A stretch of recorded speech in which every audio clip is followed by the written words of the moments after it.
جتنا میں افغانستان کو جانتا ہوں اور طالبان کی حکومت کو، چاہے وہ پہلی حکومت تھی یا ابھی کی حکومت تھی، وہاں یہ ممکن نہیں ہے کہ ان کی اجازت کے بغیر کوئی مسلح تحریک چل سکے۔ وہاں نظام اتنا کنٹرول ہے کہ وہاں بڑی بڑی جو قبائل ہیں، بڑی بڑی تنظیمیں ہیں، چاہے وہ شمالی اتحاد کی ہوں، سیاف کی ہوں، ہتھیار کے لوگ ہوں، دوسرے لوگ، سوال ہی پیدا نہیں ہو سکتا کہ وہاں وہ ہتھیار بھی رکھ سکیں۔ تو یہ ایک سوال بہت اہم ہے کہ وہاں کی جو حکومت ہے کیا واقعتاً وہ چاہتی ہے، افغانستان کی حکومت اگر وہ چاہتی ہے تو پھر یہ کام ہو جائے گا انشاءاللہ۔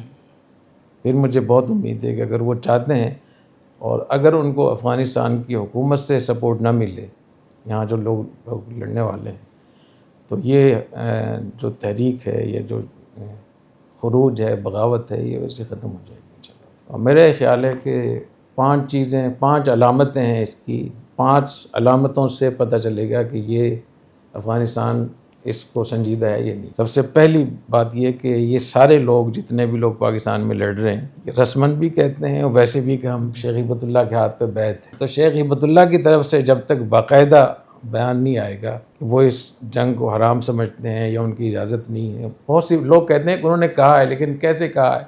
تو اس کی ضرورت ہے کہ شیخ ہبت اللہ خود کہیں اپنی آواز میں اور اپنے لیٹر پیڈ پہ لکھ کر دیں، تو پھر اس کی بہت اہمیت ہوگی۔ چلو، دوسرے نمبر پہ جو کابل میں دارالفتاح ہے، وہاں کا سرکاری دارالفتاح، اس کی بڑی اہمیت ہے۔ وہ جو کابل کا دارالفتاح ہے ہمارے اسلامی افغانستان کا، وہ باقاعدہ وہاں سے فتویٰ جاری کرے، تو پھر جا کر یہ کہا جائے گا کہ اب حکومت باقاعدہ سنجیدہ ہے۔ تیسری چیز یہ کہ وہاں جو معسکرات ہیں، جو ٹریننگ سینٹر ہیں مختلف جگہوں میں، ان معسکرات کو بند کرنے کا باقاعدہ پورے اس کے شواہد پیش کیے جائیں کہ وہ معسکرات اب بند ہو گئے ہیں۔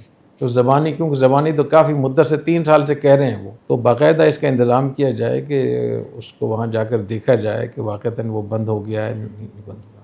تو اگر دیکھنے نہ دیکھنے کا مسئلہ بھی ہو سکتا ہے، لیکن واقعتاً معسکرات بند کیے جائیں۔ کتنی چیزیں ہوں گی؟ 3۔ چوتھی چیز یہ کہ جو لوگ یہاں لڑ رہے ہیں پاکستان میں، ان کو وہاں کی حکومت کی طرف سے ماہانہ اعاشہ دیا جاتا ہے، ان کو گاڑیاں دی جاتی ہیں، ان کو اوطاق دیے جاتے ہیں، اور جو شادی شدہ لوگ ہیں ان کا الگ ان کا ماہانہ ہے 45,000 پاکستانی، اور جو دوسرے ان کو دوسرے طریقے سے اس میں دیا جاتا ہے۔ تو یہ جو لڑنے والے لوگ ہیں ان کا اعاشہ اور ان کی سہولتیں وغیرہ بند کی جائیں۔ 5ویں چیز یہ کہ جو ان کی لیڈرشپ ہے، ان کی لیڈرشپ ابھی تک بھی، یعنی ابھی اس معاہدے سے پہلے تک وہ کھلم کھلا وہ جا کے وہ میٹنگیں کرتے ہیں، چاہے وہ خوست ہو، چاہے وہ کابل ہو، چاہے وہ قندھار ہو، چاہے وہ ہلمند ہو، چاہے وہ نیمروز ہو۔ تو ان کو جو لیڈرشپ ہے ان کو کھلی اجازت بھی ہے، ان کو وسائل بھی دیے گئے ہیں، ان کو تحفظ بھی دیا گیا ہے پورا اس میں۔ تو اگر یہ سب چیزیں ان کے پاس ہیں تو ظاہر پاکستان میں لڑتے رہیں گے۔ چھٹی چیز یہ کہ وہاں ایک اصلاحی کمیشن انہوں نے بنایا ہوا ہے کہ جو لوگ پاکستان میں جا کر لڑتے ہیں تو ان کو وہ گرفتار کرنے کا یہ انہوں نے ایک کمیٹی بنائی ہوئی ہے، اس میں علماء بھی ہیں۔ وہاں بھی ان کو بھی دیکھنا چاہیے کہ وہ واقعتاً کتنے لوگ انہوں نے پکڑے ہیں، کتنے لوگ چھوڑے ہیں۔ تو اگر وہ سنجیدہ ہوں گے اور وہ واقعتاً ایسے لوگوں پہ گرفت کریں گے تو میرے خیال میں یہ لوگ اس میں ہو جائیں گے۔